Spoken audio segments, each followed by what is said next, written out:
Va ora in onda la rassegna stampa. A te la linea. Ciao Lorenzo e buongiorno Italia e buongiorno alle nostre ascoltatrici e ai nostri ascoltatori che amano e difendono la libertà e che non si sottomettono al pensiero unico dominante.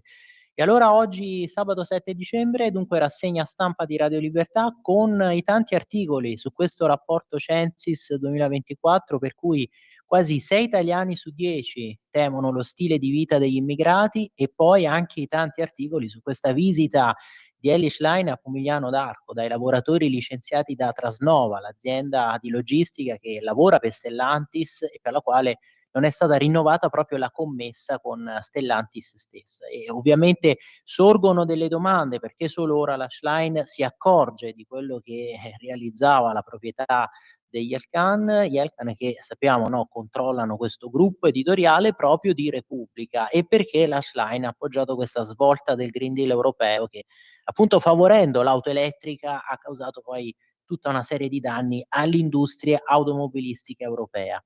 Ci collegheremo dopo con Matteo De Sio, come sapete conduttore lunedì mattina su queste magiche onde per Te la rido io l'America, il programma proprio dedicato agli States, e con lui commenteremo la crisi politica che si è aperta in Francia dopo la caduta del governo Barnier.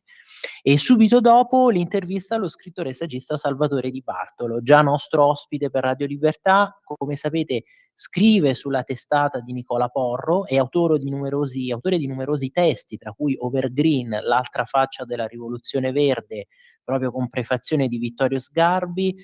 Aveva anche già scritto un altro testo proprio sulla questa storia, la politica di Craxi, falsa rivoluzione contro storia di Mani Pulite, dalla Milano da bere al tramonto della politica, testo con prefazione di Daniele Capezzone, e ritorna Di Bartolo sulla storia politica di Craxi con il suo ultimo libro Sigonella Mamet, l'affaire Craxi, tra menzogne, verità e falsi miti. Ovviamente con lui cercheremo di capire cosa è cambiato, o forse bisognerebbe dire cosa non è cambiato rispetto a quegli anni nei rapporti fra politica e magistratura. Naturalmente poi apriremo questo consueto filo diretto con voi ascoltatori, questo vostro spazio, però limitato ai messaggi, perché Lorenzo mi confermi, vero, la linea telefonica normale non è stata ripristinata, vero? No, non vanno i telefoni.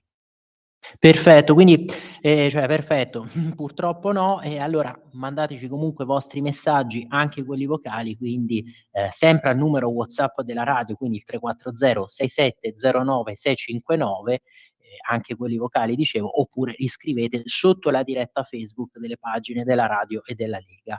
E naturalmente poi potete seguirci sempre dal televisore, dal canale 252 del digitale terrestre, ma anche dal canale digitale della Radio DAB, ovviamente, come dicevamo, dalle pagine Facebook di Radio Libertà e della stessa Lega, e poi dal nostro nuovo sito internet radiolibertà.net, che appunto offre una veste grafica editoriale sempre rinnovati, vero e proprio giornale online. E naturalmente potete seguirci anche dalle app di Radio Libertà per i sistemi operativi iOS e Android, e poi dal canale YouTube. Vi rinnovo anche l'invito sempre ad abbonarvi, a sostenerci, e quindi basta che andiate rispettivamente sulle sezioni abbonati e dona ora del nostro nuovo sito internet. E allora iniziamo questa cavalcata. Io direi di fare anche oggi prima un passaggio veloce fra tutte le prime pagine delle varie testate, e poi ovviamente ci concentriamo negli interni per approfondire. Vedete qui la prima pagina di Libero, la gita a Pomigliano. Elly si risveglia tuta blu. Dopo aver taciuto per anni sui disastri di padrona Elkann e Stellantis, per non inimicarsi i giornali, la Schlein va fuori dalle fabbriche e parla di Landini. Ecco qui, insomma, le contraddizioni della Schlein.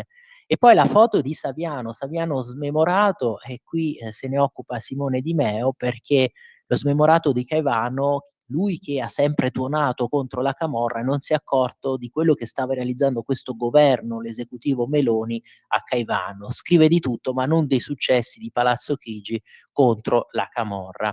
E poi vedete pressing fiscale, su questo è intervenuto anche Matteo Salvini, qui la riflessione e l'editoriale di Daniele Capezzone, basta letterine minacciose ai contribuenti. Un brutto infortunio, quello della valanga di lettere, pensate ben 700.000 che gli italiani stanno ricevendo dall'Agenzia delle Entrate con un sottofondo implicitamente minatorio che lascia presagire, pur in assenza di illegalità dimostrate o di contestazioni esplicite, un'attività proprio inquisitoria di controllo. E qui andiamo un attimo a pagina 6, effettivamente una brutta pagina questa delle lettere di fatto minatorie, un'attività di controllo da parte del fisco, un sospetto di anomalia a carico del contribuente, superabile aderendo allo strumento del concordato, metodo che come spot promozionale per quest'ultima misura convince assai poco.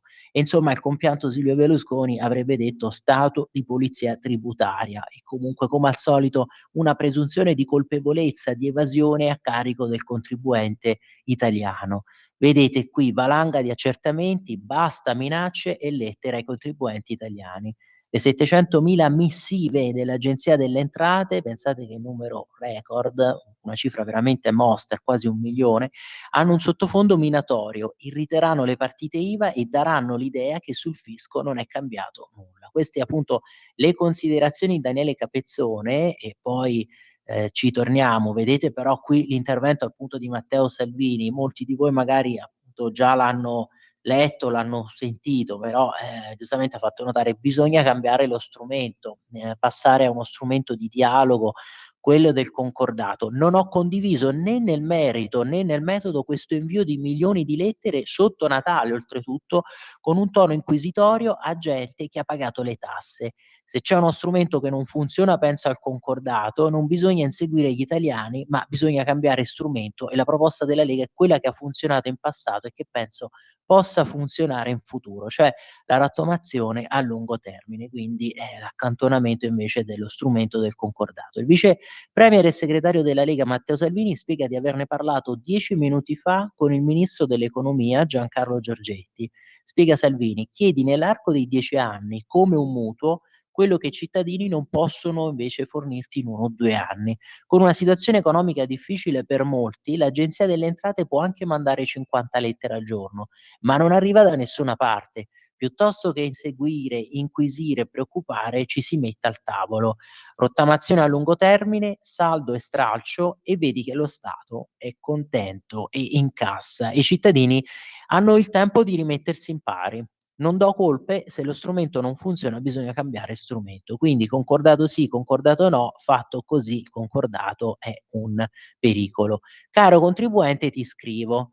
Vedete, l'Agenzia delle Entrate ha inviato 2,2 milioni di lettere a professionisti e partite IVA che non avevano aderito al concordato fiscale, nuova scadenza prorogata dal 30 ottobre al 12 dicembre. Nei giorni scorsi, queste sono invece le 700.000 missive destinate ai contribuenti datori di lavoro che nella dichiarazione dei redditi hanno dichiarato meno di 15.000 euro, vale a dire che dichiarano meno dei propri dipendenti fermandosi sotto questa soglia. La Corte dei Conti nel 2023 stimava le giacenze a circa 1.207 miliardi. Ad ottobre del 2024 i crediti dell'erario sono lievitati a circa 1.240 miliardi, ovviamente di euro. E ripeto, ci torniamo, dopo riapprofondiamo questo tema, riprendiamo però la prima pagina di Libero di oggi. Vedete qui poi l'editoriale di Mario Secchi, il PD dagli operai, ma Bruxelles li condanna. Questa è proprio la riflessione, no, che deve comunque scaturire da questa visita a Pomigliano da parte della Schlein, lo dicevamo già in apertura, ma dov'era lei che aderisce al gruppo dei socialisti, quei socialisti che in Unione Europea appunto hanno avallato tutte queste politiche di Green Deal, soprattutto con la precedente commissione von der Leyen, speriamo che venga corretto il tiro, ma è una Green Deal che soprattutto poi per lo stop alla produzione di motori endotermici a partire dal 2035, ma comunque una commissione che proprio ha dichiarato guerra all'automotive tradizionale cercando di favorire l'elettrico, ma non è avvenuto questo passaggio all'elettrico per la scelta dei consumatori che non hanno voluto comprare queste auto e sappiamo tutta la crisi che si è scatenata nel settore automobilistico e quindi sono iniziati poi, mancando le vendite, sono iniziate a mancare anche le commesse e probabilmente si rischia un effetto domino a cascata, no, in questa filiera. Mario Seghi scrive: il Parlamento italiano ha scoperto la crisi dell'auto, è scattata la corsa dei politici ai cancelli delle fabbriche e la girandola di dichiarazioni che non hanno niente da dire, vuol dire tutto e dire niente. Elly Schlein ha rispettato il copione con l'aggravante di essere la segretaria di un partito nato a Torino con la lotta operaia e sfinito in spiaggia a Capalbio. La vibrante protesta del PD contro i licenziamenti è un tragicomico sottosopra della storia, perché la crisi dell'auto è stata innescata prima di tutto dall'ecologismo insostenibile delle sinistre europee e dal conformismo dei conservatori, qui verrebbe da dire soprattutto il Partito Popolare Europeo, che hanno spinto alla transizione verde fino all'harakiri industriale dell'Europa, effettivamente un suicidio. Ben più importante della visita di Schlein a Pomigliano è la decisione di Stellantis di rientrare in ACEA, l'associazione dei costruttori europei da cui il gruppo era uscito nel 2023. È il primo effetto dell'allontanamento di Carlos Tavares, segno che Stellantis cercherà un coordinamento con gli altri costruttori. John Elkann non ha molto tempo, deve scegliere un nuovo manager che sappia come si costruisce un'auto e si lancia un nuovo modello sul mercato. Per dare un'idea del caos produttivo, la Fiat Grande Panda è stata presentata lo scorso 11 luglio, nelle concessionarie italiane invece ancora non c'è. Schlein vuole servire l'Italia? Vada a Bruxelles a chiedere la fine di una politica che sta distruggendo posti di lavoro senza crearne nuovi. Parli con la commissaria socialista Teresa Rivera, consigli moderazione e pragmatismo, informi la collega che la crisi dell'auto travolgerà anche la Spagna, il secondo produttore in Europa dopo la Germania, l'ottavo del mondo con 2,45 milioni di veicoli e 9 case automobilistiche sul territorio. Noi abbiamo un solo costruttore, Stellantis, vanno difesi i posti di lavoro, prima di tutto dai demagoghi della ZTL ai cancelli delle fabbriche. Eh sì, i demagoghi della ZTL, quelli che sognavano questa svolta ultra green e adesso si sono accorti dei danni che si stanno creando e che si continueranno a creare finché non si interviene, ecco. E poi la falsa Europa, su questo tema Antonio Socci che spiega che effettivamente l'Unione Europea così è stata una salsa sì, una rivisitazione di quella ideologia woke in salsa appunto continentale. Con la simultanea crisi politica ed economica di Germania e Francia, l'egemonia di questi due paesi sull'Unione Europea si appanna molto. Si apre una nuova fase, di fatto oggi l'unico dei grandi paesi fondatori davvero stabile sia politicamente che economicamente è l'Italia. Esatto, è proprio l'Italia. E pensate quando fu insediato il governo Meloni, subito si rincorrevano le voci alimentate dalla sinistra, chissà come saranno spaventati i mercati, chissà come salirà lo spread, invece adesso vediamo una crisi industriale profonda, no, in Germania e soprattutto una crisi politica ma anche finanziaria in Francia, perché addirittura il deficit lì ha superato questo tetto del 6% sul PIL, proprio sfondato una sorta di soglia record e tanti giustamente hanno fatto notare se fosse accaduto in altri paesi sarebbe già avvenuta la fuga, no, degli investimenti da lì, perché un deficit che arriva ad attestarsi al 6,1% del PIL, pensate voi, e su questo poi scrive oggi proprio Nicola Porro sul giornale e spiega perché il sistema francese potrebbe reggere.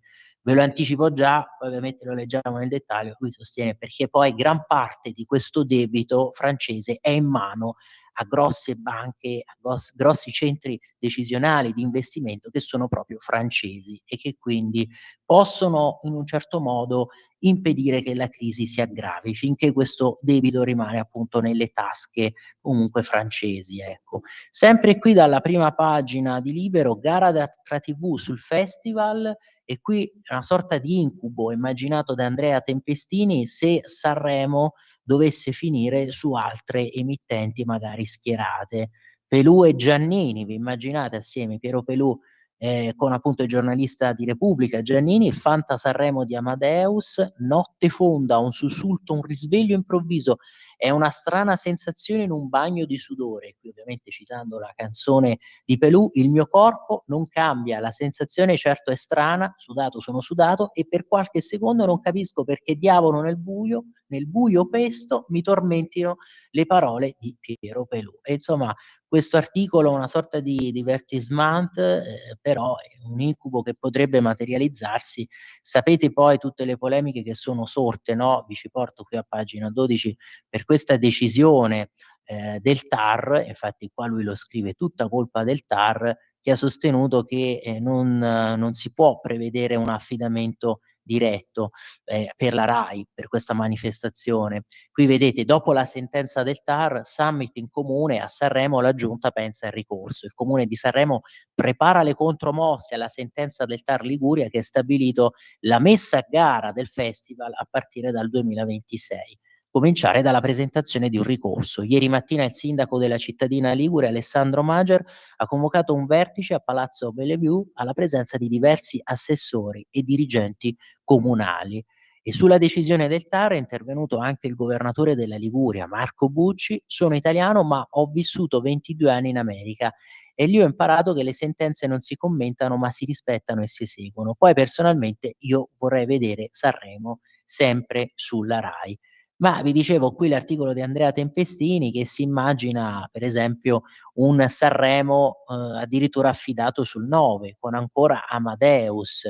E qui giustamente vengono citati i vari, che ne so, Flavio Insinna, il grido di io sarò sempre al fianco degli oppressi, che propone se stesso come una sorta di eroe salvifico, oppure Gali, con Amadeus che lo potrebbe introdurre come il Mino Reitano della generazione Z, da Italia a Zingarello. Sentite qui i giochi di parole. Poi Mahmood, il Totò Cutugno di un mondo non border, addirittura dall'italiano a baci dalla Tunisia. Oppure ve lo immaginate un festival del genere, ore 20 e 48 dopo i salamelecchi iniziali, con le co-conduttrici una rediviva Alba Parietti, Alessandra Mussolini, la Duciona che a suon di Gay Pride e a Biure si è guadagnata le stellette. Sì, perché sapete tutta la svolta su determinati temi, cosiddetti diritti civili delle minoranze LGBT, quello che disse anche sull'aborto la Mussolini, no? Si è guadagnata quindi la stima adesso della sinistra dopo questi rinnegamenti.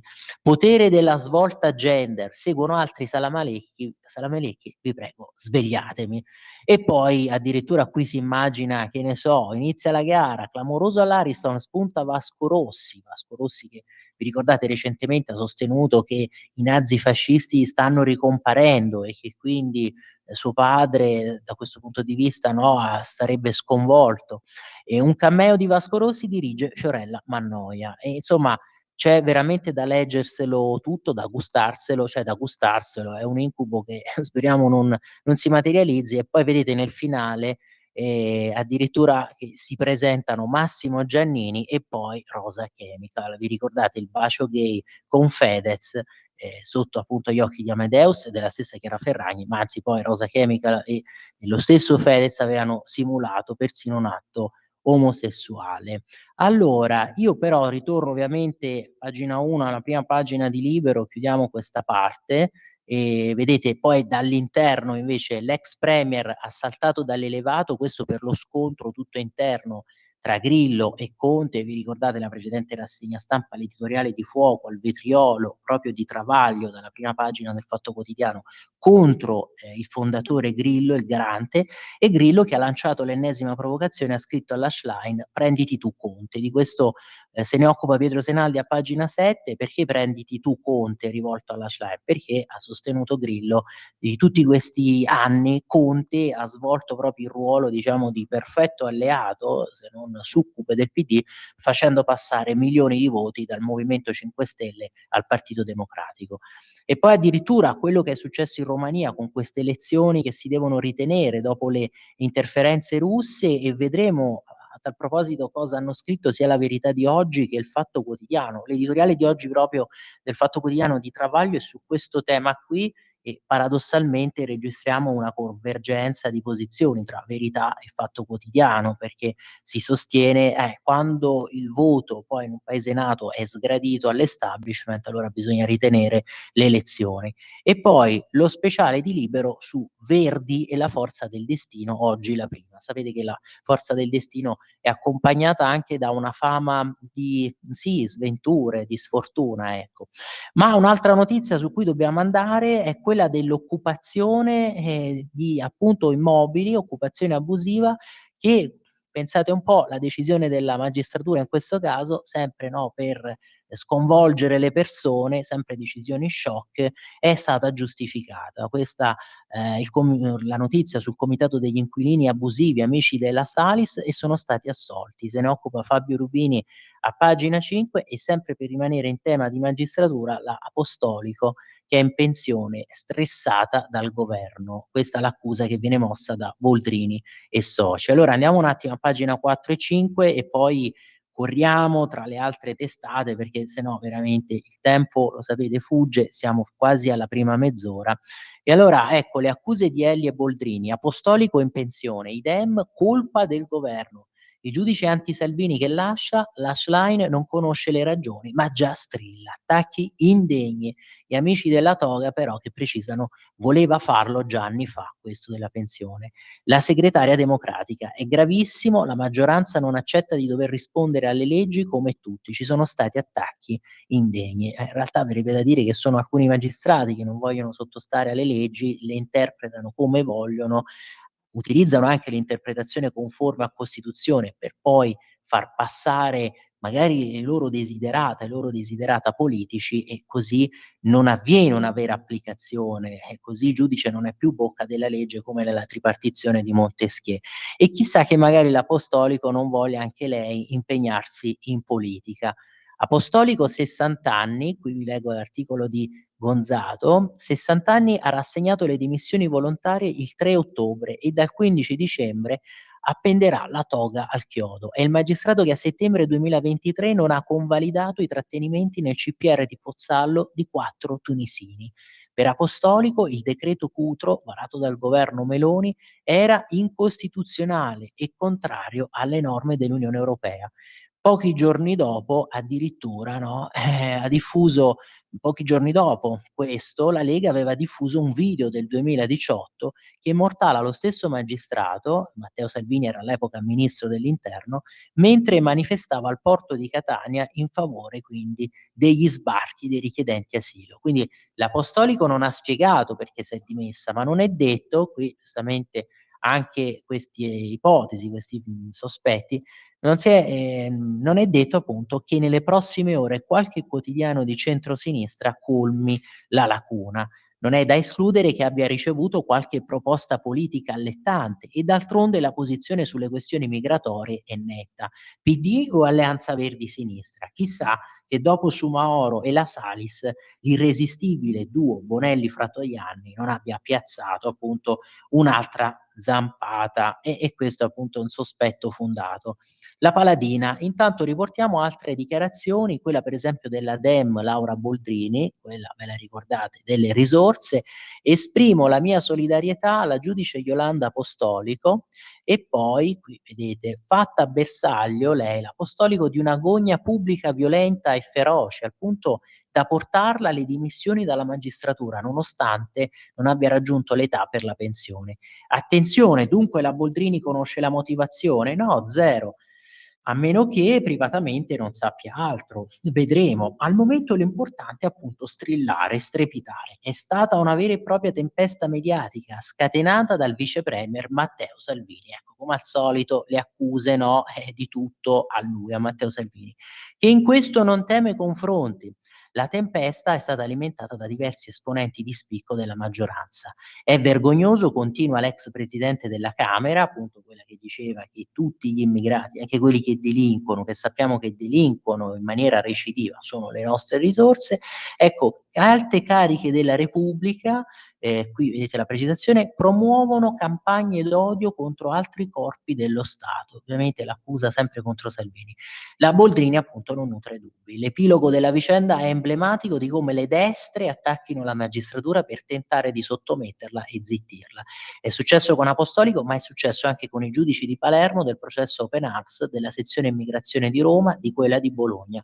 Alcuni di questi magistrati e magistrate, in effetti mancava il femminile, è strano che non ci sia pure un fluido schwa, sono sotto scorta perché è a rischio la loro incolumità.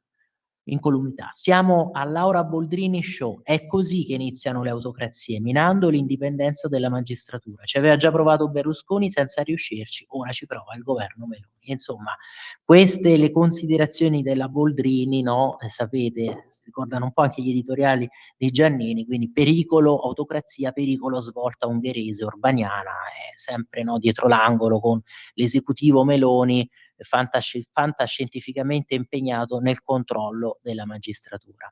Ma appunto dobbiamo correre e allora facciamo così, chiudiamo magari questa parte di Libero, volevo andare con voi anche su quella che è la riapertura proprio di Notre Dame e allora andiamo qui a pagina 10 di Libero e poi ovviamente vedremo questo tema anche dalle altre prospettive, dalle prospettive degli altri quotidiani. Vedete, la rinascita di Notre Dame, testimone della Francia, violentata durante la rivoluzione, riabilitata da Napoleone, la chiesa più antica ha assistito a fatti e misfatti del suo paese di cui è cuore pulsante, maestosa e simbolica.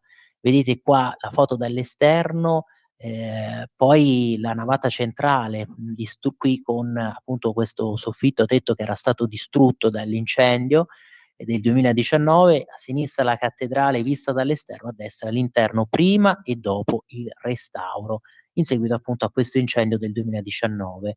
Victor Hugo l'ha definita il cuore palpitante di Parigi, questo è l'articolo di Marco Patricielli e non era certamente né un modo di dire né uno slogan promozionale del suo romanzo storico pubblicato nel 1831. Notre Dame è il cuore ma anche il corpo e l'anima della Villa Lumière, che è la storia che si interseca alla leggenda, è lo spirito religioso che sconfina nella superstizione, è l'ardire dell'uomo che sfida il cielo con le linee aguzze e ficcanti dello stile gotico, è l'inquietante e onnipresente sagoma appunto della gargoyle, per scaricare le acque delle grondaie che si impone sulle figure angelicate del cristianesimo. E qui ovviamente viene ripercorsa tutta la storia, anche e soprattutto i momenti principali, no? Dalla Francia monarchica fino alle devastazioni della Rivoluzione francese. E questa che poi cattedrale è stata anche testimone della liberazione nel 44. Alla sua ombra si è proiettata la Francia monarchica, potenza continentale, quella dei lumi e degli eccessi rivoluzionari repubblicani e anticlericali che misero in forse l'esistenza, e poi anche quella della grandeur imperiale napoleonica, della rinascita con la restaurazione, Luigi XVIII, Carlo X, e poi 2 guerre mondiali, gli scampanì della liberazione nel 44, l'era di Charles de Gaulle e la contemporaneità fino al maledetto incendio del 2019. Ha visto e ha raccontato la cattedrale che intimorisce e affascina, dal romanzo al cartoon, dalla cartolina al selfie, dai pochi stupefacenti fotogrammi della Rive du Train dei fratelli Lumière al cinema digitale degli effetti speciali, che si è vista scippare il ruolo di simbolo assoluto dalla torre Parvenu di Gustave Eiffel. E qui infatti poi si racconta tutto quello che è successo nei secoli, no? Rischiò seriamente durante la rivoluzione per i furori iconoclastici contro tutto quello che rappresentava il vecchio mondo. La ghigliottina tagliava teste a Place de la Concorde, arrossata di sangue, e Notre Dame arrostiva nel vedersi decadente e decaduta, svilita e motteggiata, saccheggiata e vandalizzata. Nel 1793 neppure le teste delle 28 statue della facciata sfuggirono alla decapitazione e poco importava che non fossero affatto, come si riteneva, raffigurazione dei re di Francia.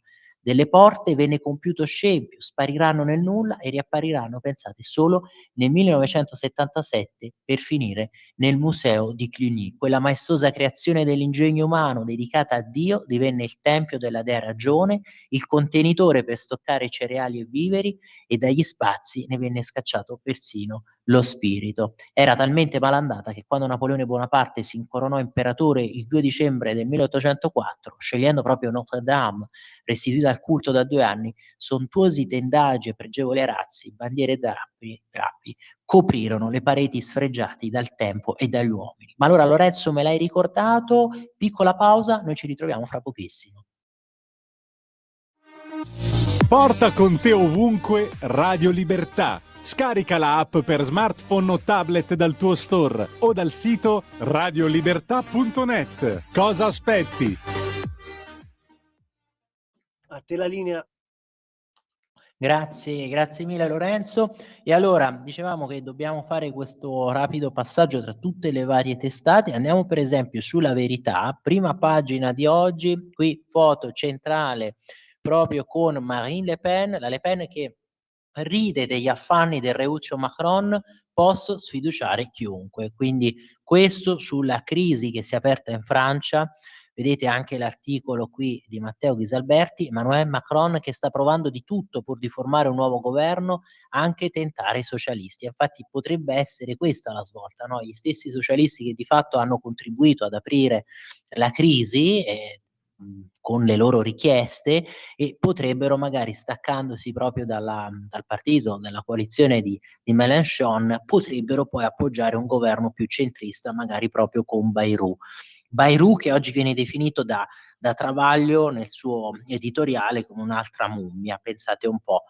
E allora manovre che indispettiscono, queste manovre al centro nella politica francese, appunto nel centro degli schieramenti politici, manovre che indispettiscono Marine Le Pen. Posso votare un'altra mozione di sfiducia. L'inquilino dell'Eliseo, pur di uscire da questo cono d'ombra, punta tutto sull'inaugurazione di Notre Dame. E lui aveva chiesto che questa inaugurazione riavvenisse almeno, ecco, nell'anno delle Olimpiadi francesi, almeno prima, programma che non è stato rispettato per pochi mesi. E poi, come sapete, è atteso anche l'incontro a Notre Dame proprio con lo stesso Trump, quindi con il presidente in pectore. Ovviamente su questo poi ci torneremo, proprio con il nostro co-conduttore Matteo De Sio, e gli chiederemo appunto se effettivamente Macron può ricoprire questo ruolo, no, di interlocutore privilegiato per Trump, quando ormai sappiamo come è in affanno la sua leadership, interlocutore privilegiato per l'Europa, attenzione. E allora, invece, il titolone di oggi della Verità: dopo aver distrutto l'auto, Elly piange con i licenziati. La sinistra che torna in fabbrica e prende degli schiaffi. E quindi anche qui la Verità dedica ovviamente questo spazio, no, ad una riflessione che dicevamo è spontanea. Ma come? Cioè, dove eravate voi del PD tutti questi anni in cui vi siete praticamente quasi impegnati, ingegnati forse, a far affossare l'automotive con le vostre politiche ultraambientaliste in Unione Europea? La Schlein va a Pomigliano e l'azienda fornitrice di Stellantis caccia 97 operai. Lei attacca il governo e rivendica le sue ricette. Transizione all'elettrico e sussidi, ovvero la causa proprio del disastro industriale. Beppe le scrive per piazzare Conte, e lui, leader del PD, già lavora per voi. Tutti insomma i voti che avrebbe drenato verso appunto il Partito Democratico. E poi invece l'articolo qui di Francesco Borgonovo, visto che in questi mesi, sempre per criticare la Meloni, il suo esecutivo, la ministra Roccella si sosteneva: ah, questo è il governo che vuole impedire gli aborti, le interruzioni di gravidanza, è il governo che con l'obiezione di coscienza cerca in ogni modo proprio di impedire queste interruzioni di gravidanza. E qui Francesco Borgonovo ci riporta alla realtà scrivendo, vedete, i dati sulla 194, altro che paese oscurantista, purtroppo gli aborti crescono. Ci hanno ripetuto per anni che in Italia sono a rischio i diritti riproduttivi. Poi quali sarebbero questi diritti riproduttivi se al massimo sono diritti di soppressione di vite umane, no? Con appunto l'aborto. I diritti riproduttivi delle donne quindi sarebbero stati a rischio. In ogni dove, sui giornali, nei talk show e nei comizi hanno gridato che da queste parti non si può più abortire a causa dei medici obiettori, che la legge 194, benché troppo restrittiva, non viene applicata. Non molti giorni fa un berciante gruppo di attivisti ha compiuto irruzione in un'aula dell'Università Statale di Milano, impedendo a 3 illustri professioniste di parlare in quanto pericolosi antiabortiste, complice di un piano internazionale per opprimere il sesso femminile. Questo è l'articolo che segue a pagina 9, ma non solo questo caso, ci ricordiamo poi sempre le aggressioni contro i tentativi di vandalizzazione, comunque gli attacchi veri e propri contro, per esempio, la sede romana di Provita e Famiglia, in nome di questo fantomatico, in nome di questa lotta al fantomatico patriarcato. E poi l'articolo invece di Claudio Antonelli sul primo sì al Mercosur, che potrebbe essere anche questo rischioso, pericoloso per l'Unione Europea, la Ursula che prepara un altro danno, intesa segreta col Sud America. Si chiama coazione a ripetere, è una tendenza patologica assai frequente nelle persone, ma pure nelle istituzioni, soprattutto europee. In queste settimane anche i più grandi sostenitori del modello di transizione green impostato dagli eurosocialisti, un tempo capitanati da Franz Timmermans, si scontrano con i dati del caos e del fallimento del settore automotive. Cercano di accampare teorie astruse pur di non ammettere che il modello è sbagliato, ma senza negare la crisi. E qui vedete, andiamo a pagina 5, anche proprio per capire con questo Mercosur cosa succede, le sfide del governo. Con Mercosur Bruxelles ripete i suoi sbagli. Dopo aver compiuto questi danni con il Green Deal, adesso la von der Leyen firma l'accordo di libero scambio con il Sud America che impoverisce gli agricoltori europei. Il testo, rimasto segreto, dovrà passare da Parlamento e Consiglio. L'Italia può essere l'ago della bilancia per fermarlo. E poi indagine in Germania della Procura europea, perquisizioni alla controllata di Gaia Olenti. Proprio mentre Unicredit cerca le nozze con la tedesca Commerzbank, la Procura Pubblica Europea di Berlino ha condotto perquisizioni presso appunto la controllata Unicredit di piazza Gaia Olenti, la controllata tedesca, la Hypoversbank, a Monaco di Baviera, nell'ambito di un'indagine su una presunta frode IVA da 200 milioni di euro. L'indagine è legata a un caso storico che coinvolge un singolo cliente e più di una banca europea, ha detto un portavoce di Unicredit, gruppo appunto guidato dall'AD Andrea Orsel, qui vedete nella foto. E invece stavamo appunto parlando proprio di questo accordo con il Mercosur, potrebbe causare dei danni all'Europa e quindi ovviamente dei danni poi per gli agricoltori europei. E allora vedete, qui c'è la spiegazione che c'è ovviamente anche chi si oppone a tutto ciò, come Filiera Italia, guidata da Luigi Scordamaglia. Ci anticipa alcune sfumature che rendono l'idea del danno futuro. Facile immaginare che nelle prossime settimane la Commissione spiegherà che alle aziende sudamericane sarà imposta una filiera di certificazione documentale. Il messaggio sarà di trasparenza e reciprocità. In realtà, appunto, quello che accade, che potrebbe accadere, prosegue Scordamaglia, sarà tutto diverso. Le certificazioni documentali non corrispondono a quelle fisiche che saranno in percentuale infinitesimale e quindi le garanzie di reciprocità saranno assenti. Il porto di riferimento per le merci brasiliane è inoltre Rotterdam, che è conosciuto per il suo lassismo. Eppure questo è un peso in più a favore della bilancia brasiliana, come lo sono le autorizzazioni ai fitofarmaci e, come scritto sopra, agli ormoni per gli animali. Coldiretti ha calcolato una perdita e uno sbilancio annuo di 23 miliardi da spalmare nei vari paesi UE, soprattutto Italia, Polonia e Francia. È vero che i numeri e le stime sono sempre un po' aleatorie, ma anche fosse 1 miliardo sarebbe un problema da mettere subito sul tavolo, per evitare che fra 2 o 3 anni ci si trovi a fare i conti con il prepensionamento forzato degli agricoltori. Ecco quindi il danno che si potrebbe creare e potrebbe discendere da questo accordo, proprio per una mancanza di riconoscimento, anche poi nella gestione di queste certificazioni documentali, nell'emissione di questi certificati. E allora, facciamo così, torniamo un attimo però sulla prima pagina della Verità e poi proseguiamo questo nostro giro. Ora ve la riapro da qui, anche perché sono già le 8:40 e non ho ancora guardato, ma presumo di sì, vero? Sono già arrivati tanti messaggi. Allora ci fermiamo un attimo, anzi scusate per l'attesa, iniziamo a leggerli. Pier Vittorio ci scrive per esempio: Gio, non leggi più i miei messaggi, invece no, lo stiamo leggendo. Comunque quello che voglio dire è che se ti ricordi, tutti i sinistri erano impegnati a ululare come cani, a dire che la Meloni e non solo si comportavano come vittime se attaccate. Invece adesso è l'apostolico, per dirne una, quindi degli attacchi fatti dalla destra.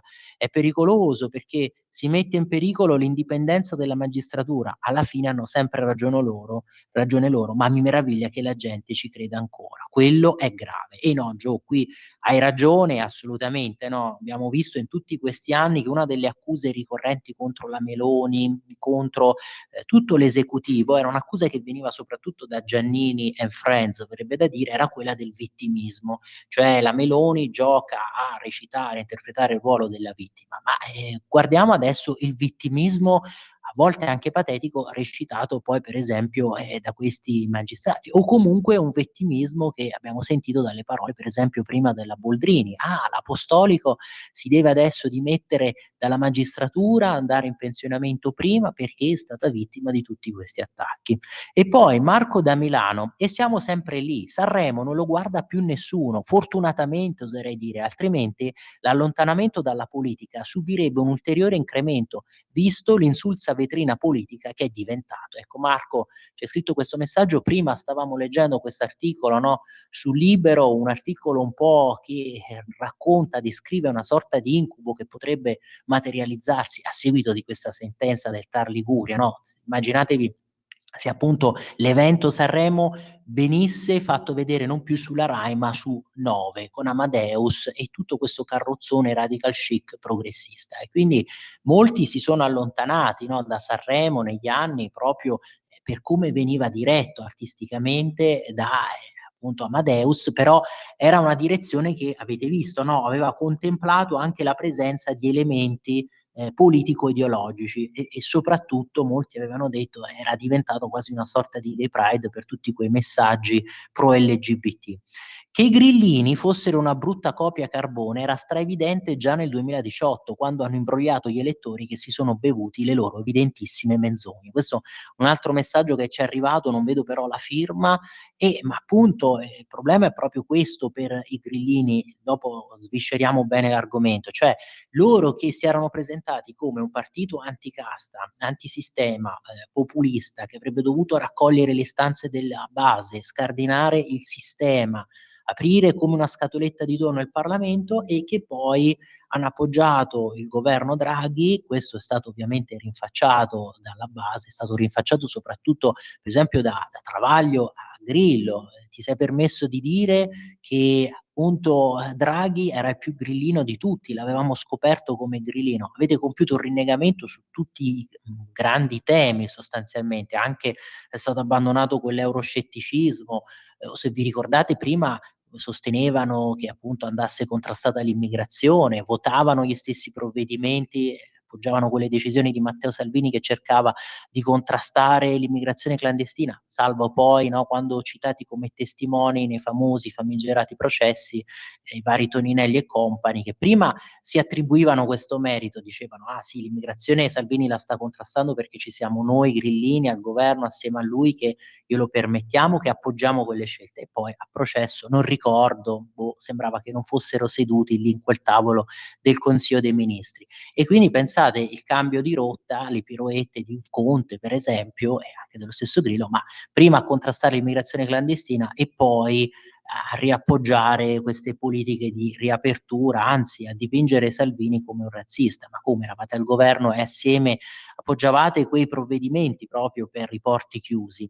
Ambrogio che ci scrive: buongiorno, però caro Scemia, questa storia che i burocrati di Bruxelles provano disastri su disastri mi fa ridere, perché pochi mesi fa gli idioti europei hanno confermato questa corrotta baronessa, ed è lì ancora con l'appoggio anche della nostra Meloni, e poi anche di Forza Italia, di Tajani. Qui mi dici, mi scrivi, e lui sì, riferimento a Pier Silvio Berlusconi, sì. Quindi la colpa è anche la nostra, siamo noi, qui scrivi, anche noi degli sciocchi a subire tutto ciò. Ambrogio. Beh, attenzione, la Lega per esempio da questo punto di vista è stata chiara, tu qui tiri in ballo di fatto la responsabilità della Meloni, no, e del partito di Forza Italia, di Tajani. La Lega ha compiuto invece una scelta chiara perché ha detto noi non ci possiamo aspettare chissà quale grande cambiamento da chi ha commesso tutti questi errori, la commissione von der Leyen. Però giustamente si è anche fatto notare che se c'è un esponente come magari Fitto che può rappresentare, questo è quello che aveva detto anche Vannacci che aveva rivolto gli auguri a Fitto, se c'è un esponente che sappiamo è una personalità, diciamo, degna, una personalità comunque che ha già dimostrato di saper lavorare, responsabile, seria, capace, valida e che sappiamo può perseguire gli interessi dell'Italia e lì anche a presidiare questo nostro interesse nazionale, allora ben venga, in bocca al lupo, buon lavoro. Sta di fatto però anche qui, no, abbiamo letto prima l'accordo con il Mercosur, che ogni volta qui dall'Unione Europea arrivano queste brutte notizie e bisogna correre ai ripari e bisogna cercare di evitare i danni. Allora, chiudiamo questa parte con la verità, vi dicevo fuga dal fronte, vi dicevo appunto, poi continuiamo il giro delle testate, fuga dal fronte, Biden ha sfinito gli ucraini, il pressing americano per schierare i ragazzini contro i russi ha provocato, pensate, un aumento di 6 volte delle diserzioni dalle trincee. Zelensky sente la Meloni e forse oggi vede Trump. Segnali distensivi da Lavrov. E poi la riflessione che vi stavo anticipando della verità di oggi a commento proprio di queste elezioni rumene annullate, Giorgio Gandola, per la Romania non vota quello giusto, per i giudici le elezioni non valgono. Alle presidenziali romene ha vinto il candidato sbagliato, cioè quello filorusso. Così la consulta di Bucarest ha annullato il primo turno, Mosca avrebbe ordinato una campagna di disinformazione su TikTok. Persino la rivale pro-UE si è indignata, ignorato il voto di 9 milioni di cittadini, ma l'Europa esulta. Questo continua a pagina 15, vedete, e allora a questo punto poi prendiamo il Fatto Quotidiano perché l'editoriale di Travaglio esprime una considerazione di fatto analoga. E ecco qui, vedete, pagina 15, ve la zoom, Bucarest vota il presidente sbagliato, ingerenze russe, elezioni da rifare, la guerra continua. La consulta rumena che annulla il verdetto delle urne, su TikTok gli hacker del Cremlino avrebbero dato manforte al candidato pro-Putin, ma pure la sua rivale si rivolta, così viene ignorato il parere di 9 milioni di cittadini.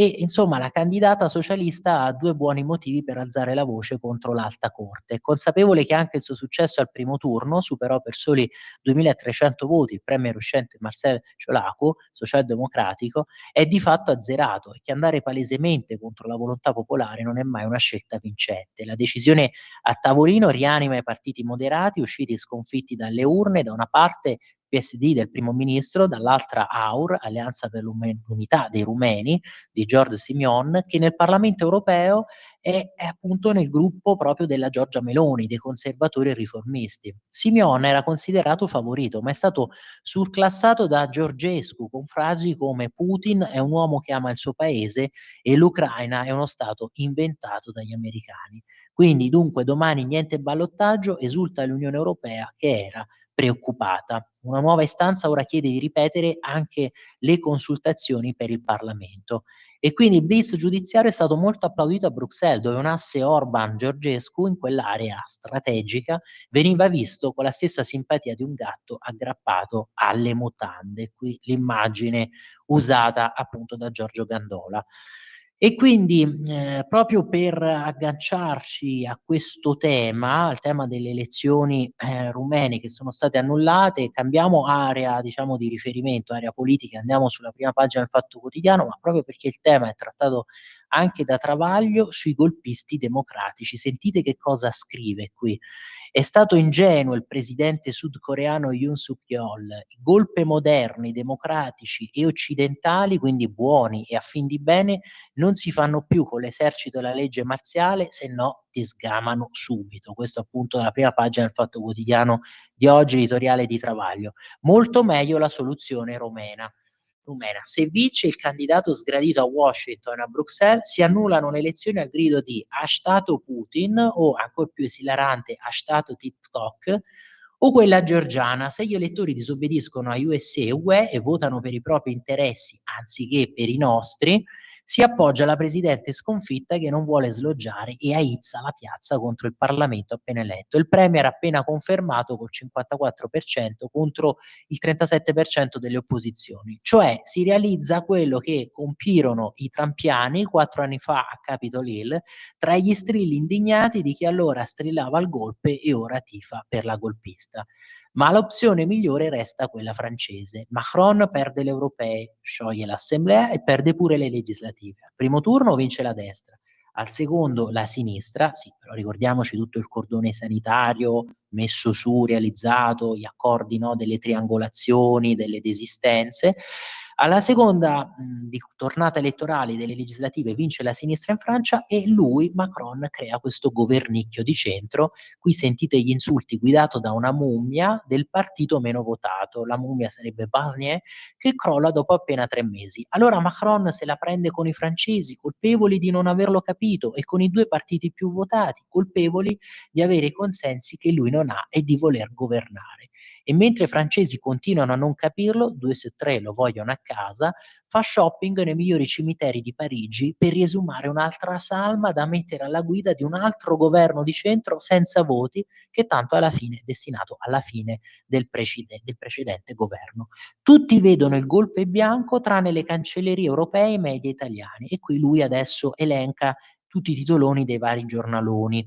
La stampa titola Francia ostaggio dei populisti, cioè della destra e della sinistra che hanno vinto le elezioni, e accusa gli odiati Le Pen e Mélenchon, odiati perché sono i più votati, di alleanza rosso-bruna, con questa, no, qualificazione cromatica che fa pensare a un asse, non so, nazional-bolscevico.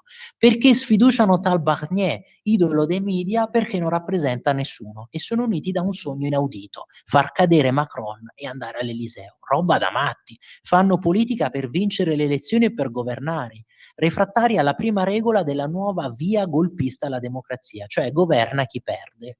L'assurdo, però qui Travaglio ha parzialmente ragione, perché questo noi l'abbiamo visto all'opera, attenzione, anche per molti anni in Italia, con il PD che perdeva le elezioni o comunque non era in grado di vincerle in maniera netta. Pensate all'epoca al pareggio, no, di per esempio che ci fu proprio nel 2013 tra il PD di Bersani, che non riuscì a vincere, però poi alla fine di fatto è sempre o al governo o che controlla l'establishment, che controlla i media, che di fatto poi dispone di una sua nicchia militante nella magistratura, che tiene certi processi, conduce certe indagini. Abbiamo visto in Liguria che cosa è successo.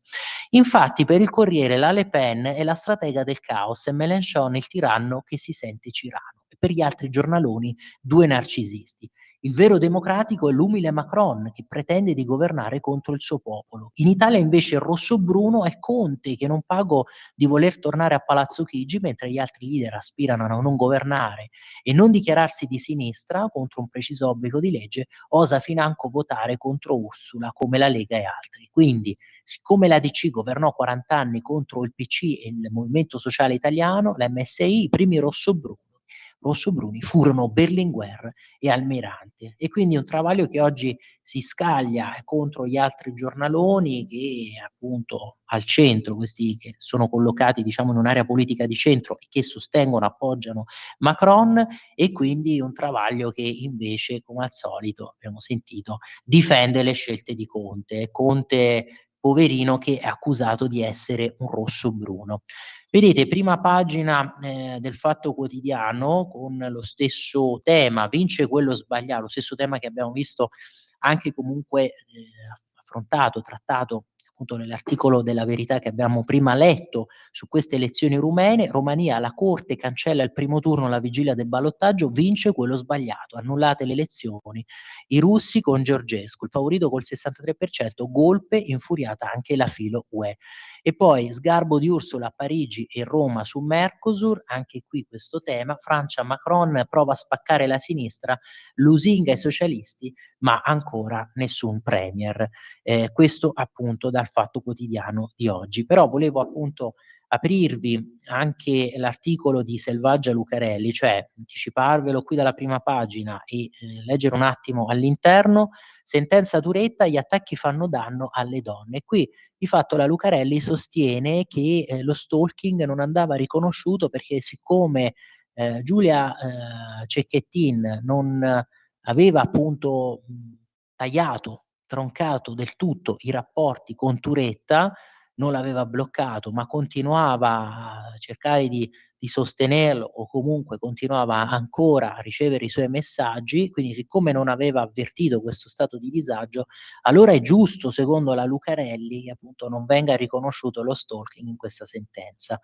Elena Cecchettin, dopo l'ergastolo dell'assassino della sorella Giulia, dice che il non riconoscimento dello stalking è mancanza di rispetto anche alla famiglia della vittima. Qui vedete, andiamo a pagina 18, cosa sostiene Turetta, cosa sostiene Selvaggia Lucarelli. Turetta e lo stalking, piaccia o no, è quello che prevede la legge. Cecchettin, le dannose critiche alla dura sentenza. E qui vedete nel paragrafo conclusivo spiega questa sua tesi, la Selvaggia Lucarelli. Purtroppo la stessa Giulia non aveva compreso quanto pericolosa fosse la condotta del suo ex. Infatti qui è come se le rimproverasse che non l'avesse poi allontanato o non si fosse allontanata da lui. Addirittura si sentiva in colpa per averlo lasciato, anteponeva la preoccupazione per la sofferenza di Turetta al suo diritto di non volerne più sapere di lui, ovviamente. E quindi purtroppo continuava in qualche modo a coinvolgerlo nella propria vita, a rispondere ai suoi messaggi, a vederlo. Ostaggio certamente lei della sua bontà e dei ricatti morali che lui invece no, ordiva.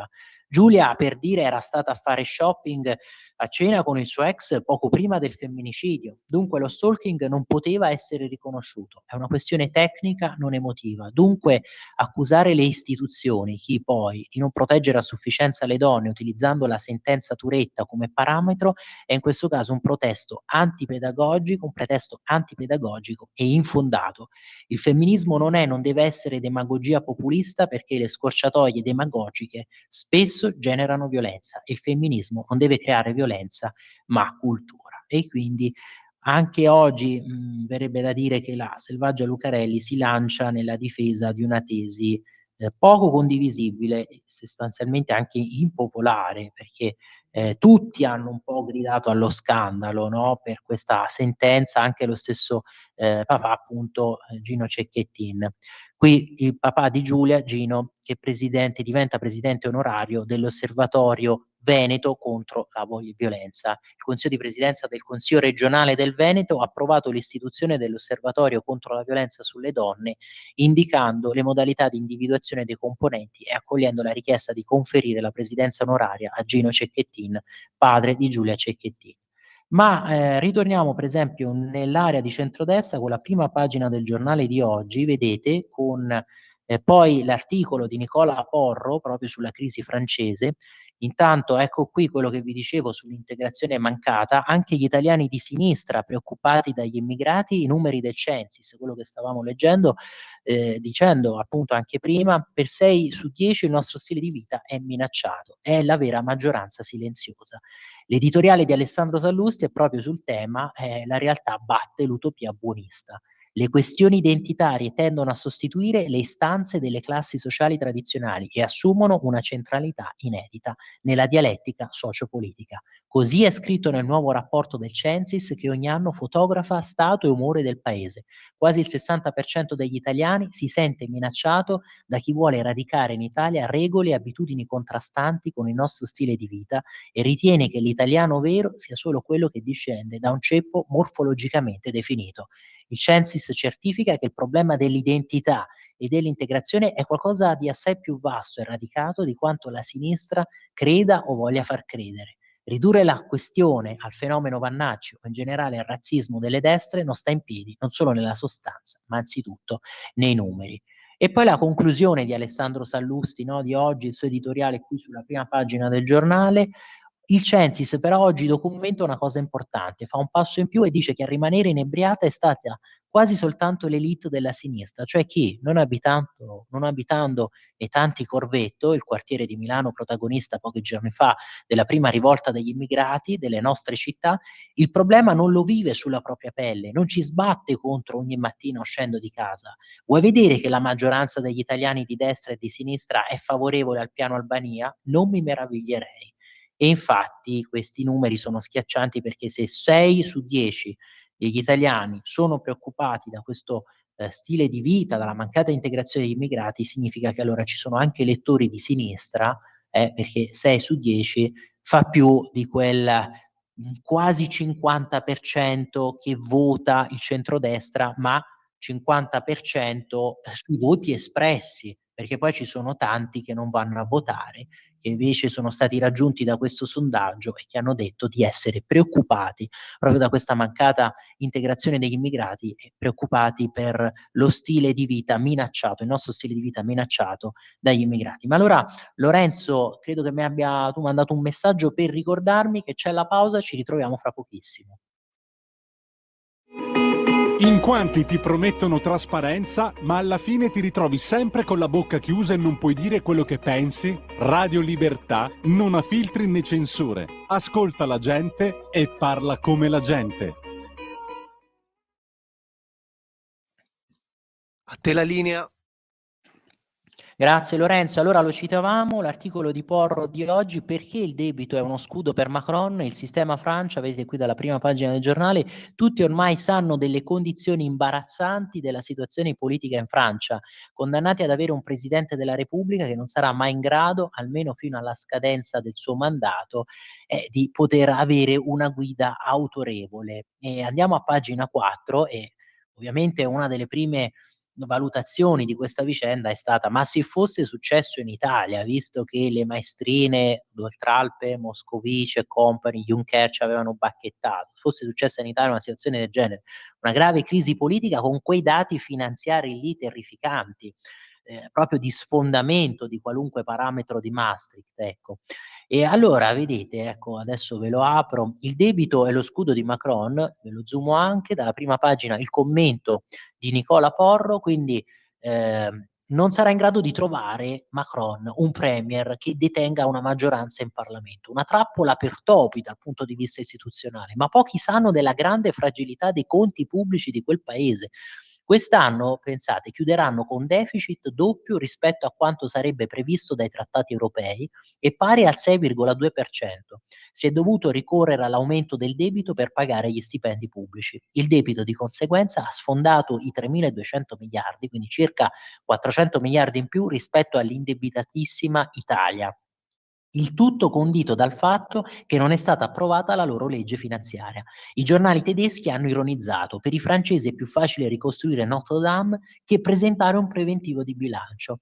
È chiaro che i mercati hanno subito cercato di prendere qualche precauzione, gli interessi sui titoli di Stato francesi sono saliti e c'è anche chi sta iniziando a vendere OAT parigini, le loro obbligazioni pubbliche, per comprare BTP romani. Roba da non credere. La Francia però negli anni ho costruito una grande linea Maginot finanziaria. Può crollare, come è successo durante la guerra, ma per il momento tiene. Qual è questa linea Maginot? Appunto, la loro linea Maginot, qui spiega, argomenta Nicola Porro, sono le loro banche domestiche. L'EBA, l'autorità bancaria europea, ha appena pubblicato dei dati molto significativi. Eccoli, 526 miliardi del debito francese sono in mano alle banche francesi, contro 250 che detengono le banche in Italia e Spagna o i 120 in Germania, il che vuol dire che il sistema paese, insieme a quello bancario, non si mettono a speculare contro se stessi. I contribuenti francesi sono messi molto male, ma si lavano i panni sporchi in casa loro. Non si tratta certo di un mercato perfetto. Una banca dovrebbe calibrare il rischio che prende investendo così tanto su un solo debitore e per di più così malmesso. È un insegnamento per il nostro governo. Bene incentivare l'acquisto di debito da parte dei risparmiatori italiani, ma ben più importante è non mollare i centri decisionali degli investimenti del nostro risparmio gestito a chi ragiona per nazionalità e non per mercato. Il conservatorismo finanziario francese passa per tre pilastri: Soc Gen, BNP Paribas e Crédit Agricole. E il nostro punto di domanda con cui conclude Nicola Porro, ecco. E allora, vedete, poi per quanto riguarda il salvacasa, questa è la precisazione proprio dal Ministero, dal MIT, il decreto, sapete quanto si è battuto per questo salvacasa, appunto Matteo Salvini, il decreto legge salvacase è una legge dello Stato che deve essere attuata da tutte le amministrazioni territoriali competenti. Si tratta di una legge autoapplicativa che non richiede l'adozione di atti attuativi da parte del governo. Lo chiarisce il MIT sottolineando che in materia di edilizia e di urbanistica spetta alle regioni l'adozione della legislazione di dettaglio e spettano ai comuni le competenze amministrative sull'esame delle istanze presentate dai cittadini. Alcuni tra regioni e comuni si sono già attivati per dare piena attuazione alle nuove norme e recepire le istanze dei cittadini. In nessun caso si può attribuire al governo la responsabilità dell'inattuazione di queste misure. Ma allora chiudiamo questa parte di rassegna stampa, prima appunto di collegarci con Matteo De Sio, con il nostro ospite Salvatore Di Bartolo, per parlare con Matteo De Sio soprattutto di questa crisi politica in Francia. Con Salvatore Di Bartolo proprio per parlare di questo suo ultimo testo su Craxi. Sapete che appunto l'anno prossimo ci sarà questo 25esimo dalla morte di Bettino Craxi. Perché è ancora attuale la sua figura? Perché dobbiamo ancora fare i conti con lui? Perché ancora non è cambiato nulla poi nei rapporti tra politica e magistratura e è ancora in scena questo carrozzone, questo circo mediatico giudiziario. Ma allora andiamo sulla prima pagina del Corriere della Sera. Vedete oggi Romania, ombre russe sul voto, annullate le presidenziali, possibili ingerenze, il candidato filo Putin, un golpe. Ma poi l'editoriale di Francesco Giavazzi sul debito che a volte fa bene, e qui questa è una parte che è assolutamente condivisibile. Pensate a quello che ha sostenuto in tutti questi anni l'esponente leghista Bagnai sul debito buono che serve per l'investimento. Però è la conclusione qui che delude appunto di Giavazzi, perché lui sostiene che questo debito buono debba essere, pensate, per la svolta green ancora. E allora qui scrive: la Germania non investe abbastanza, non perché soffra di scarsità di risparmio, al contrario, il risparmio delle famiglie tedesche sarebbe più che sufficiente, tanto che una parte considerevole, circa 300 miliardi l'anno, viene investita all'estero. Il blocco agli investimenti pubblici deriva da una norma costituzionale chiamata freno al debito, che fu introdotta da Angela Merkel nel 2009, che non consente che il deficit di bilancio superi lo 0,35% del PIL. Invece abbiamo visto il superamento monster di queste cifre con gli attuali parametri, no, della finanza pubblica francese.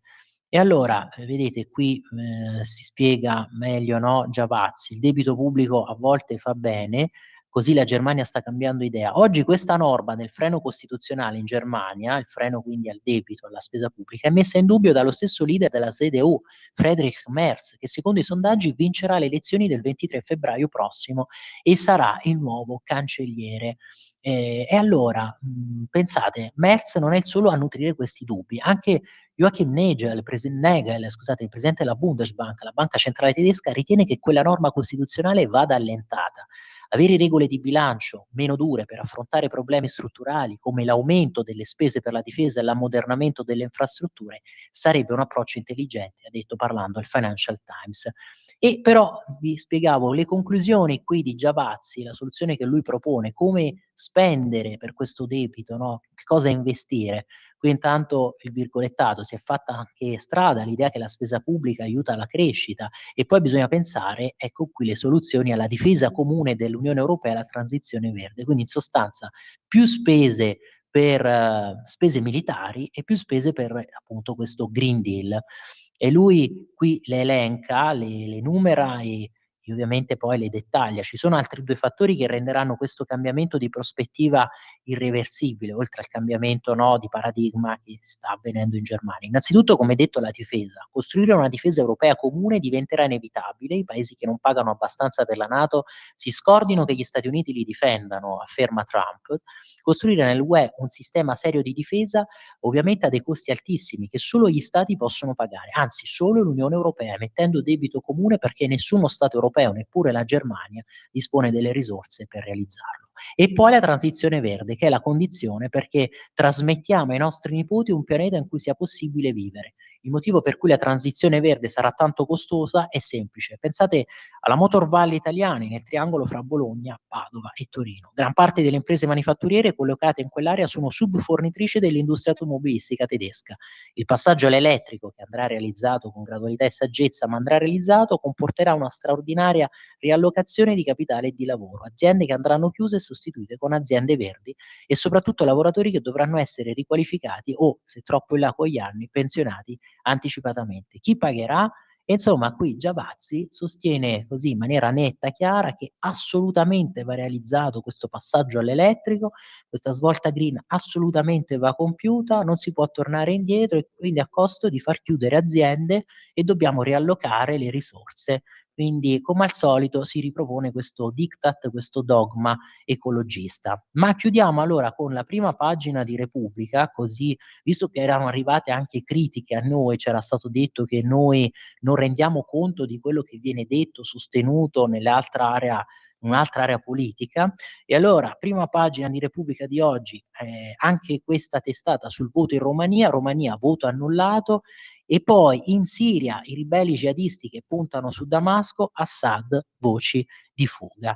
E poi l'editoriale di Massimo Giannini, qui vedete il gioco delle tre riforme. E qui si scaglia contro l'esecutivo Meloni, rinfacciandole sostanzialmente di aver promesso tante riforme e di non essere riuscito ancora ad attuarne una di queste tre grandi riforme, cioè quella sulla giustizia, quella sul premierato e quella sull'autonomia.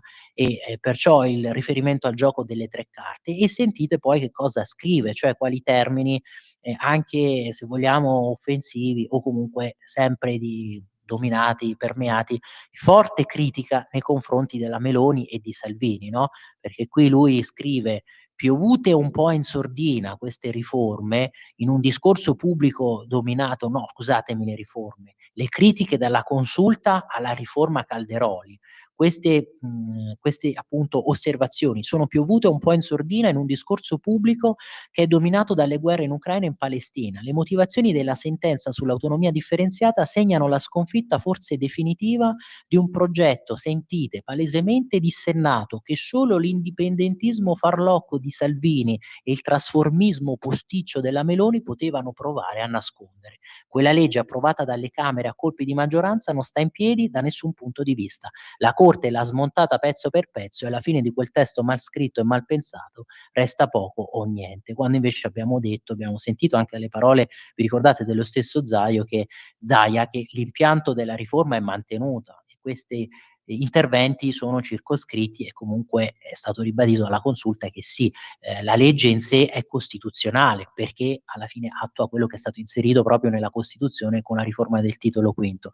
E prima quindi di fare la pausa, vedete, Lorenzo giustamente me l'hai ricordato, il gioco delle tre riforme, qui a pagina 33, Massimo Giannini che lancia addirittura il suo invito alla Meloni: la Meloni non cerchi le scorciatoie, lasci stare i complotti, non scomodi la storia e cerchi piuttosto di richiamare all'ordine le comari di Windsor della sua maggioranza rissosa e inconcludente. Dimostri di saper governare nell'interesse dei cittadini se ne è capace. Lasci perdere le pulsioni autoritarie e le tentazioni plebiscitarie. Non ripete ogni giorno lei stessa che l'Italia è la nazione più solida e più stabile d'Europa? Beh, però alla luce di quello che sta accadendo in Germania e Francia, abbiamo visto le difficoltà dell'asse che ha guidato, no, egemonizzato l'Unione Europea, proprio il caso di riconoscerlo che l'Italia adesso appare come una nazione più solida, non è solo la Meloni a dirlo. Se è così, che bisogno ha l'underdog della Garbatella di inseguire il vacuo sogno dell'uomo di Arcore chiedendo agli italiani di consacrarla come unta del Signore? Più che a Berlusconi forse siamo già ad Andreotti che diceva meglio tirare a campare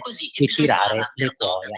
E allora, Lorenzo, a questo punto credo che dobbiamo interrompere questa parte di rassegna stampa, la chiudiamo qui e credo che ci stia per raggiungere in collegamento Matteo De Sio, vero? Già è collegato Matteo. Perfetto, allora Matteo, tu mi vedi? Così io abbandono anche la condivisione schermo, mi senti? Sì, vi sento. Un buongiorno a tutte e a tutti i radioascoltatori e telespettatori.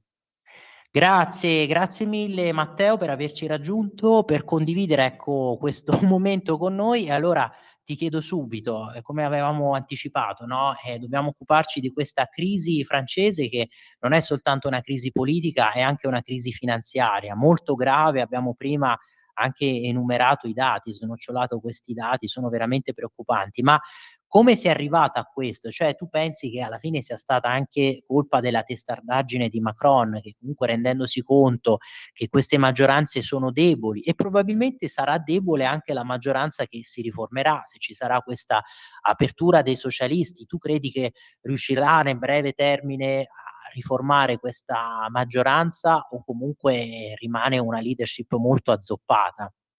A me sembra veramente una leadership azzoppatissima, come dici tu, soprattutto perché il problema grave è che ogni possibile coalizione è formata da partiti francesi che hanno un programma, che hanno una visione totalmente diversa l'uno dall'altro. Abbiamo visto come il primo mappazzone sia miseramente fallito. Macron, secondo me, dovrebbe fare la scelta che ogni politico dovrebbe fare in questi contesti, ovvero le dimissioni, perché parliamo proprio di un presidente della Repubblica che non ha in mano il polso della situazione e che, come hai detto giustamente tu e come abbiamo sentito, ascoltato durante la rassegna stampa, parliamo di una Francia veramente in difficoltà per colpa di un governo quasi, possiamo chiamarlo così, scellerato, macroniano, e quindi sarebbe giusto aspettarci le sue dimissioni. Non penso che arriveranno, perché sembra che Macron stia sempre più diventando un maestro tra virgolette, di giochi di palazzo. Maestro, tra virgolette, perché poi alla fine finisce in un nulla di fatto, però sembra più interessato a mostrare questa sua capacità nell'organizzare accordi politici più che a fare il bene dei francesi. Esatto, esatto. È anche quello che ha scritto un po' oggi nel suo editoriale Travaglio, prima l'abbiamo letto e commentato, cioè di fatto è un leader che non gode più dell'appoggio della gran parte, no, dell'elettorato, che però si ostina a tenere in piedi un suo esecutivo di centro, addirittura lui l'ha chiamato prima le mummie, no? Barnier potrebbe essere magari Bayrou il suo successore, chissà.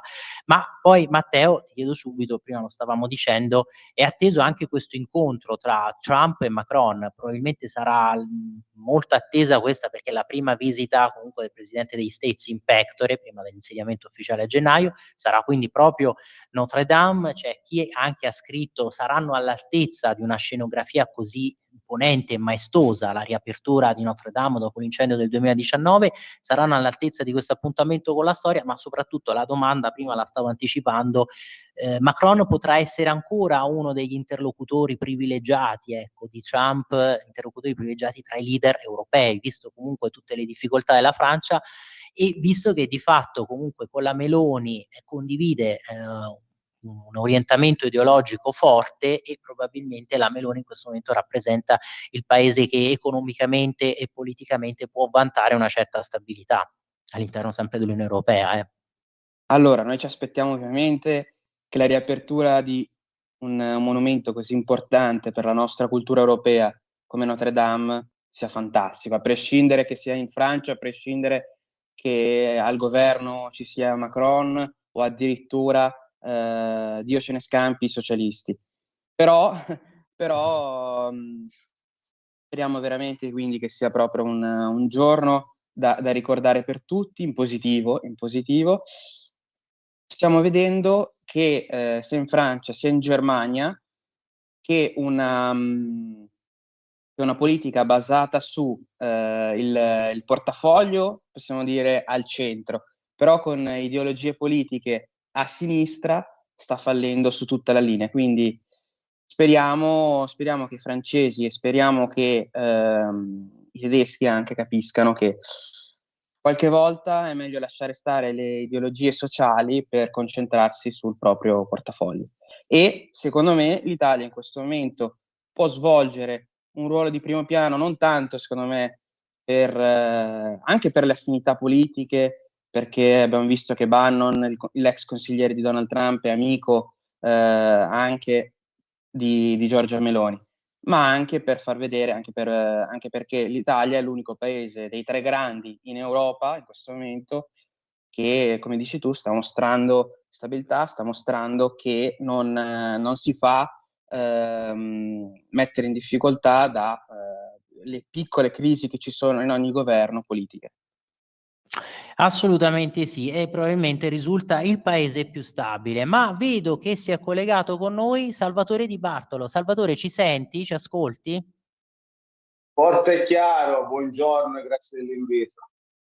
Grazie a te Salvatore. Allora, grazie per averci raggiunto e ricordiamo appunto scrittore, saggista, scrivi sulla testata di Nicola Porro, sei autore di numerosi testi, tra cui Overgreen, l'altra faccia della rivoluzione verde, con la prefazione di Vittorio Sgarbi. E Salvatore, veramente, ripeto, grazie per essere qui con noi, è sempre un piacere averti come ospite, ma tu sei stato già autore anche di un altro testo proprio su Craxi, che è appunto la falsa rivoluzione, contro storia di Mani Pulite, dalla Milano da bere al tramonto della politica, e torni su questo tema con il tuo ultimo libro.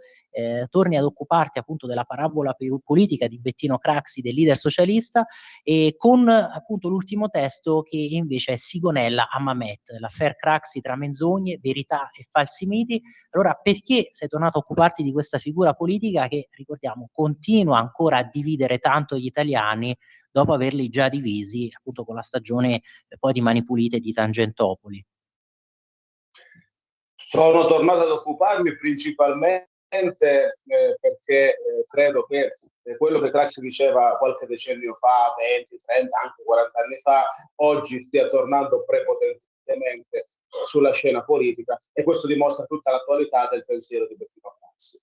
Fra poco più di un mese ricorre il 25° anniversario della scomparsa, e credo che stavolta i tempi siano veramente maturi per fare i conti con Craxi, e per qualcuno, senza fare nomi, gli eredi del PC, per fare i conti con la propria storia, per fare i conti con quella stagione che fu Mani Pulite, che ha lasciato degli strascichi nell'Italia repubblicana che ancora oggi ci portiamo dietro. Sicuramente non salterà all'occhio quella che è stato in quest'ultimo trentennio l'amministrazione della giustizia. Oggi il governo di centrodestra sta provando, tra mille difficoltà, ad invertire quella rotta malsana che fu intrapresa dal 1992 in poi. Le difficoltà sono parecchie. Io auspico veramente che si possa archiviare dopo ben 32 anni, quasi 33, quella stagione giustizialista che ha contraddistinto l'Italia repubblicana da Mani Pulite in poi. Il pensiero di Craxi è attualissimo, non solo quando parliamo di giustizia, ma anche quando parliamo di premierato, no? Craxi ne parlò già nel 1979, il 28 settembre, in un editoriale sull'Avanti, della necessità di andare a riformare la nostra Costituzione per garantire governabilità e per superare l'immobilismo politico che spesso e volentieri ha fatto sì che l'Italia rimanesse impantanata, ma anche le questioni di politica estera, le questioni medio orientali, oggi sono tornate di grandissima attualità.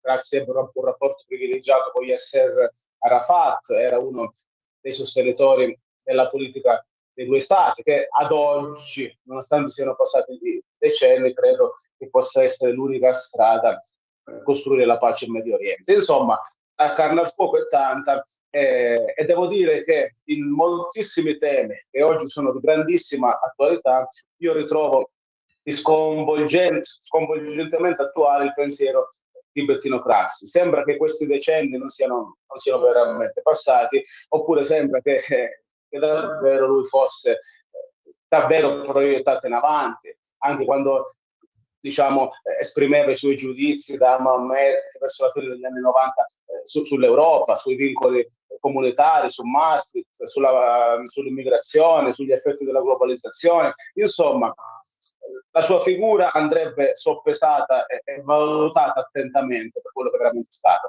In questi anni questo esercizio non è stato fatto per ragioni ideologiche, perché presunti vincitori hanno sempre evitato che si aprisse un dialogo, perché Craxi doveva essere condannato alla damnatio memoria. Oggi credo che i tempi siano maturi per aprire questo dibattito e per riscoprire quella che è l'attualità, quella che è la lungimiranza politica di Craxi, e anche attraverso quella trovare delle soluzioni ai problemi attuali. Esattamente. Matteo. Esatto. Un'introduzione incredibile quella del nostro Salvatore. Possiamo dire quindi che deve finire anche l'utilizzo di questa giustizia, che inizialmente con Mani Pulite era nata con un pretesto, in luce, con una luce buona, no? Positiva, cercando di mettere fine alla corruzione, al malaffare italiano.